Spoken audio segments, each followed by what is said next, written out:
दोस्तों, भारत सरकार government of India के द्वारा एक ऑफिस मेमोरेंडम जारी किया गया 3 मार्च 2023 को। इसमें कुछ विशेष प्रकार के कर्मचारियों को एनपीएस से जो पुरानी पेंशन स्कीम है उसमें उसका फ़ायदा इसमें दिया गया है। वो एनपीएस के स्थान पर वो जो पुरानी पेंशन स्कीम थी जो सेंट्रल गवर्नमेंट की central civil services pension rule 1972 के, वो उसमें जा सकते हैं, उनको एक मौका मिलेगा। और ये मौका जो दिया गया है वो कर्मचारियों की जो रिप्रेजेंटेशन है उनके आधार पर और कोर्ट के द्वारा जो निर्णय लिए गए हैं उनको देखते हुए ये केंद्र सरकार ने जो नोटिफिकेशन है ये जारी किया गया है। और इसमें कुछ विशेष प्रकार के कर्मचारी हैं जो इसमें कवर होंगे। इसमें ये 3 पेज का ये जो लेटर है जारी हुआ है, इसको हम पूरी तरह से पढ़ेंगे। इसमें 10-12 पॉइंट हैं, सभी पॉइंटों पर हम पढ़ेंगे डिटेल में। तो चलो शुरू करते हैं। अगर आपने चैनल को सब्सक्राइब नहीं किया है तो चैनल को प्लीज़ सब्सक्राइब कर ले, लाइक कर दें। तो चलिए पढ़ते हैं। ये है government of India, ministry of personnel public grievances and pensioner, department of pension and pensioner welfare. ये Loknayak Bhavan, Khan market, New Delhi, 3 March 2023 का ये ऑफिस मेमोरेंडम। सब्जेक्ट पढ़ते हैं। Coverage under central civil services pension rule in place of national pension system of those central employees who were recruited against the post vacancies advertised notified for recruitment on after 22/12/2003। यानी इसमें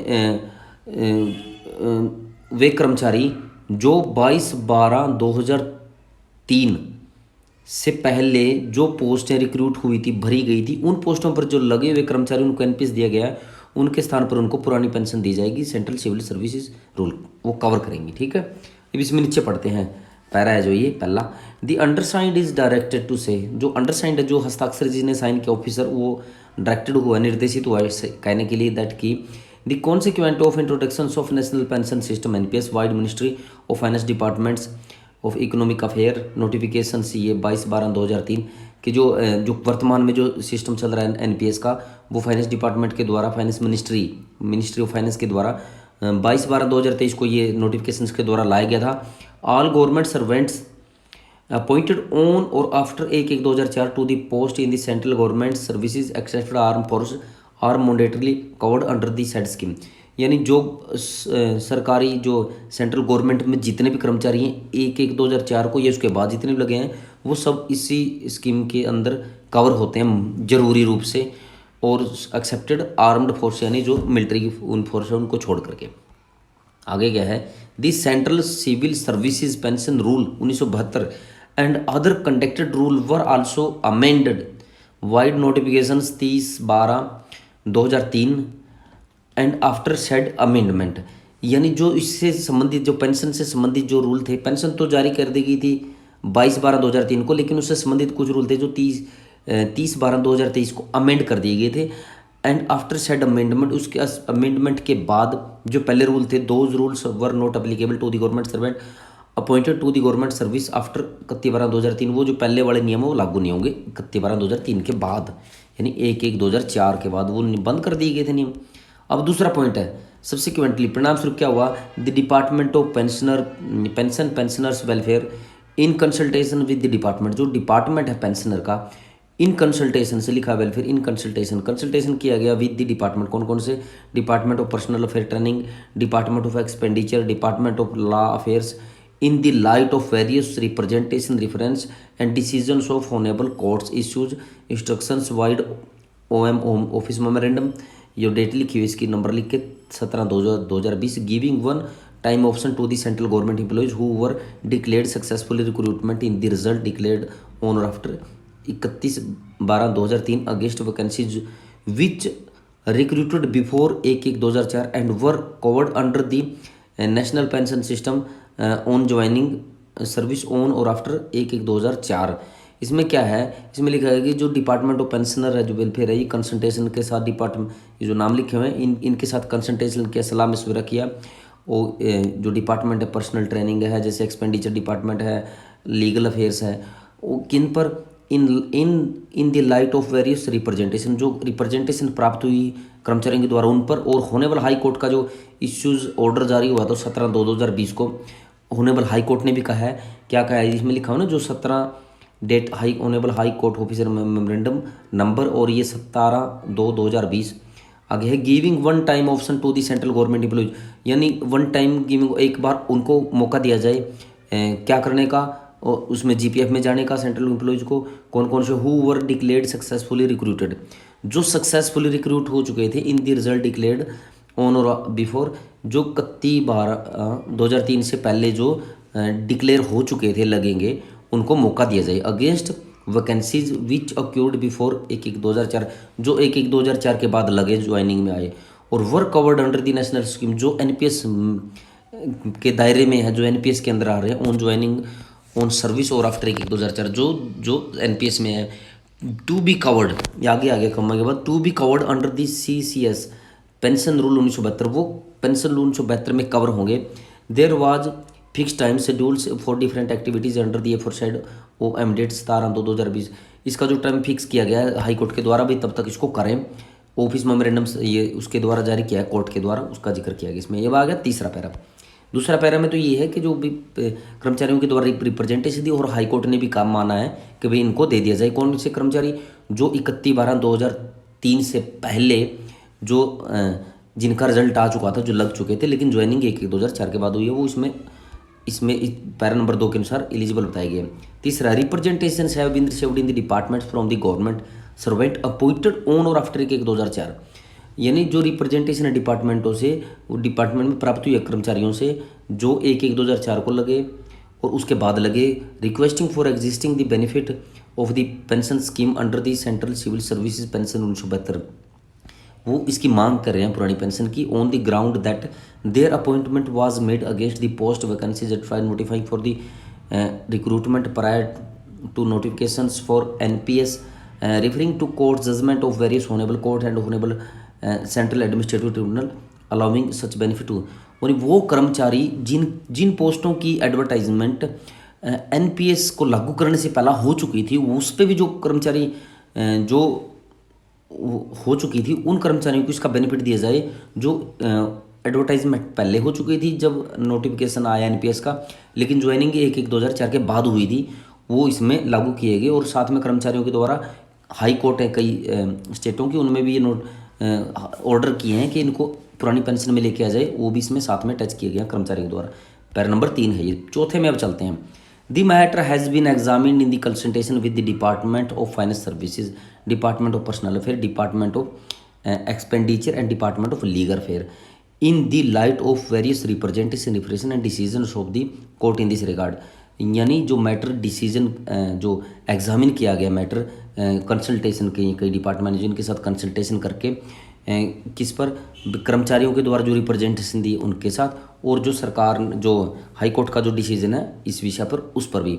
और आगे है लिखा जो नीचे अंडरलाइन किया हुआ है जो आगे लाइन है, it has now been decided, ये अभी डिसाइड किया गया है that in all cases where the central government civil employees has been appointed against a post और vacancies which was advertised notified for the recruitment appointment prior to the date of notifications national pension system, that is 22/12/2003, and is covered under the national pension system on joining service on or after 1/1/2004, may be given a one time option to be covered under the CCS, पुरानी जो central civil pension rule 1972। वो ये कह रहे हैं कि अब यह निर्णय लिया गया है कि जो कर्मचारी एनपीएस के जो नोटिफिकेशन लागू हुई थी 22/12/2003, उससे पहले जिस पोस्ट का एडवर्टाइजमेंट हुई थी, नोटिफिकेशन हुआ था पोस्ट का, वो कर्मचारी भी जो पोस्ट पर लगे हुए हैं और जो एनपीएस के दायरे में हैं, उनको भी पुरानी पेंशन का लाभ इसमें दिया जाएगा। ये चौथे नंबर पैरा में है। और this option may be exercise by the concern servant latest by 31/8/2023, और कंसर्न कर्मचारी है जो सर्वेंट है वो एक्सरसाइज करेगा इसको प्राप्त करने के लिए एप्लीकेशन करेगा अपने आप को, भाई हाँ मेरे पीस लगा था, मैं ऐसे ऐसे अपनी एप्लीकेशन एक रिप्रेजेंटेशन तैयार करेगा। कब तक? बाई 31/8/2023, 31 अगस्त 2023 तक उस कर्मचारी ने देनी है। ये निर्णय हुआ है। 5वां पॉइंट है, those government servants who are eligible to exercise the option in accordance with the para number 4 above, यानी जो कर्मचारी योग्य है पैरा नंबर 4 के अनुसार पुरानी पेंशन लेने का, but who do not exercise this option may B stipulated time, और वो एक्सरसाइज नहीं करता, वो आगे कार्रवाई नहीं करता इसको प्राप्त करने की stipulate by the stipulated time, निर्धारित समय तक। निर्धारित समय कौन सा है? 31/8/2023। तो shall continue to be covered by the national pension scheme, वो एनपीएस में ही रहेगा। 31/8/2023 तक कर्मचारी के द्वारा जरूर रिप्रेजेंटेशन करनी है उन्होंने, भाई मैं ऐसे ऐसे मेरी पोस्ट ये एडवर्टाइजमेंट हुई थी लेकिन मैं कवर नहीं हुआ, ये कर्मचारी खुद करेगा। आगे छठा पॉइंट है the options once exercise shall be final, वो जो एक्सरसाइज हो वो फाइनल होगी, जो एप्लीकेशन देगा वो उसी में ही रहेगा, अगर नहीं किया तो एनपीएस में रहेगा। सातवां point the matter regarding cover under the CCS pension rule 1972 based on the options exercise by the government servant shall be placed before the appointing authority of the post. यानी ये कह रहा है कि जो ये पेंशन जो कवरेज करेंगे ये कर्मचारी की लिख करके on the option exercise by the government servant, ये गवर्नमेंट सर्वेंट के द्वारा जो एक्सरसाइज की जाएगी उसके आधार पर ये प्रदान किया जाएगा।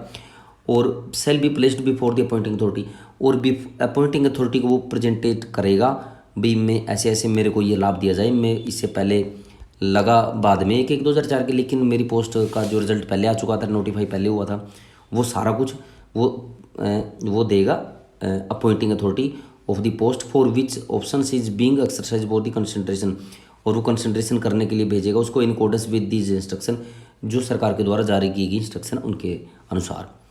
और आगे कहाँ था ये, in case the government servant fulfil the conditions for coverage under CCS pension rule 1972, अगर गवर्नमेंट कर्मचारी फुलफिल करता है सभी कंडीशनों को 1972 की पेंशन रूल के अनुसार, इन accordance with these instruction, in instructions के अनुसार जो जारी किए गए, necessary order in this regard shall be issued by the 31 अक्टूबर 2023, तो इसके लिए अलग से एक ऑर्डर जारी किए जाएंगे, वो 31 अक्टूबर 2023 से पहले जारी हो जाएंगे। The NPS amount of such government servant shall consequently be closed 31 December 2023, और जो कर्मचारी का जो एनपीएस का अकाउंट है वो 31 दिसंबर 2023 को बंद हो जाएगा। पॉइंट आ गया आठवां, बड़ा इंपॉर्टेंट पॉइंट है, आप लास्ट तक देखना। The government servant who exercise option to switch over the pension scheme under CCS rule 1972, जो गवर्नमेंट सर्वेंट जो एक्सरसाइज करेगा इसको प्राप्त करने की पुरानी पेंशन को, shall be required to subscribe the to general provident fund, उसको जनरल प्रोविडेंट खुलवाना पड़ेगा। Regarding account of corpus in NPS account of the government servants, controller general of accounts CG has furnished the following clarification, ये दे यो number date 14/11/2019, और आगे number डालो हुआ दोबारा फिर 23/12/2022। यानी जो कर्मचारी है जो एक्सरसाइज करेगा वो इसके पुरानी पेंशन में आने के लिए shall be required to subscribe, उनको एक जनरल जीपीएफ का अकाउंट खुलवाना पड़ेगा, और जो पैसा है जिसमें लिखा regarding accounting corruption of NPS account, NPS के अकाउंट्स में जो कोर्स है जो उसका है वो जो गवर्नमेंट कर्मचारी का वो सीजीए के द्वारा जो नोटिफिकेशन जारी की गई है उसके अनुसार ही उसका समाधान किया जाएगा। वो कौन कौन से वो नीचे दिए हुए हैं। पहला number 1 adjustment of employees contribution in account, जो कंट्रीब्यूशन उसका एडजस्टमेंट होगा एम्प्लॉयज़ का, कैसे अमाउंट में be credit to the individual GPF amount and the account में be requested permitting up to date interest authority PF rule लिखे, जो rule लिखे हैं जीपीएफ के कौन से 16 और 11। तो इसमें क्या है कि जो क्रेडिट इसमें अमाउंट है वो क्रेडिट हो जाएंगी कर्मचारी के जीपीएफ के अकाउंट के अंदर, जो एनपीएस में से निकाल के वो उसमें भेज देंगे जीपीएफ में, और उसको रेट ऑफ इंटरेस्ट मिलेगा उसी के हिसाब से जो नियम दिया गया इंटरेस्ट मिलेगा।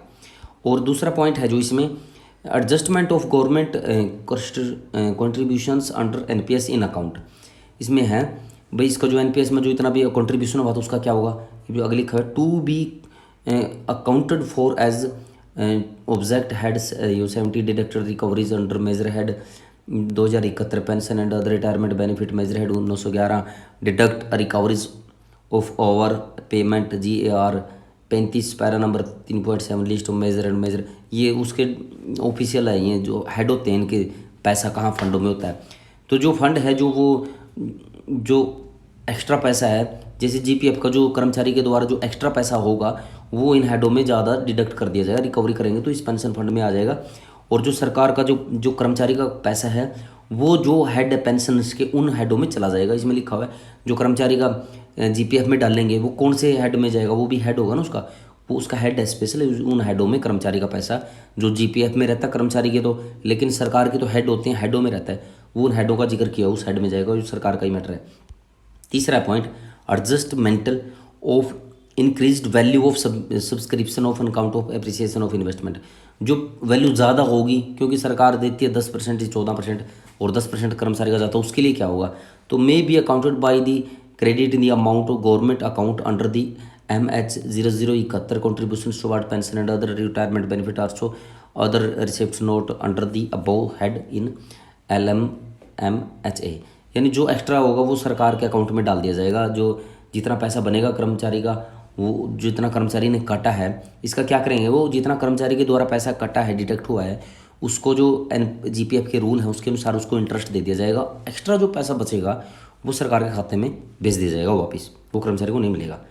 आगे आ गया पॉइंट 9वां, all ministry and departments are requested to give wide publicity to this order without fail, यानी सभी डिपार्टमेंट और मिनिस्ट्रीज को है ना वाइड पब्लिसिटी कर दो, कर्मचारियों को तक पहुँचा दो। The cases of those government servants who fulfil the conditions mentioned in the OM, यानी जो कर्मचारी इस मेमोरेंडम के अनुसार अपनी कंडीशंस को पूरी करते हैं, who exercise option to switch over the pension scheme under CCS pension rule 1972 में be settled by the administrative ministry departments and according with, वो है ना जो भी कर्मचारी इसके लिए एप्लीकेशंस करता है नई स्कीम को लागू करने के लिए, करवाने के लिए, और एलिजिबल पाया जाता है तो डिपार्टमेंट और मिनिस्ट्री उसको लागू करें इस ऑर्डर के अनुसार। 9वां पॉइंट है इसी। 10वां पॉइंट है this issues in consultation with the ministry of finance departments of expenditure wide ID note number इतना इतना और डेट लिखे में 5/12/2022 and 7/2/2023 and in consultation with the control of general of accounts wide इतना इतना नंबर इतने। इस जो इंस्ट्रक्शन है, कंसल्टेशन है, ये आपस में डिपार्टमेंट का है। दिस कंसल्टेशन हुआ जो इनका आप सलाह मशवरा हुई है, उनके नंबर दिए हुए हैं, इनके आपस में डिपार्टमेंटों की सलाह हुई ना तभी ये नोटिफिकेशन जारी हुआ है, उनके नंबर दिए हुए इनमें सलाह हुई है, डिपार्टमेंटों के आपस में कंसल्टेशन हुआ है। और 11वां पॉइंट है in so far as the person serving in the Indian audit and account departments are concerned, यहाँ तक कि जो इंडियन ऑडिट डिपार्टमेंट और अकाउंट डिपार्टमेंट में जो पर्सन सर्विंग कर रहे हैं वो भी इसमें संबंधित हैं, इनमें आएंगे। These orders are issue to in consultation with the controller and audit general of India as mandated under article 158 of the constitution. जो इंडिया के जो आर्टिकल है 148 जो उसके अनुसार ही ये जो ऑर्डर हैं ये ज़रूरी हैं, मैंडेट है, और ये जो हुआ है वो सब ऑडिट कंट्रोलर है जो उसके अनुसार ये इंडिया के जो नोटिफिकेशन है उसी के बारे में बताया गया, वही उसी के अनुसार ही है सारा कुछ। हिंदी वर्जन विल फॉलो, यानी जो एप्लीकेशन होगा हिंदी वर्जन फॉलो का मतलब 15वां पॉइंट है जो भाई हिंदी में कार्रवाई होगी इसकी। अगर एप्लीकेशन कोई कर्मचारी हिंदी में देता है तो हिंदी में कार्रवाई करो उसकी पूरी की पूरी। ये नीचे इंडोर्समेंट की हुई है, ये पूरा लेटर है। वीडियो शायद लंबा हो गया होगा। अगर आपने इसी तरह की इन्फॉर्मेशन चाहिए करेक्ट तो चैनल को प्लीज़ सब्सक्राइब करें, लाइक करें। अगली वीडियो में फिर मिलते हैं, तब तक के लिए गुड बाय।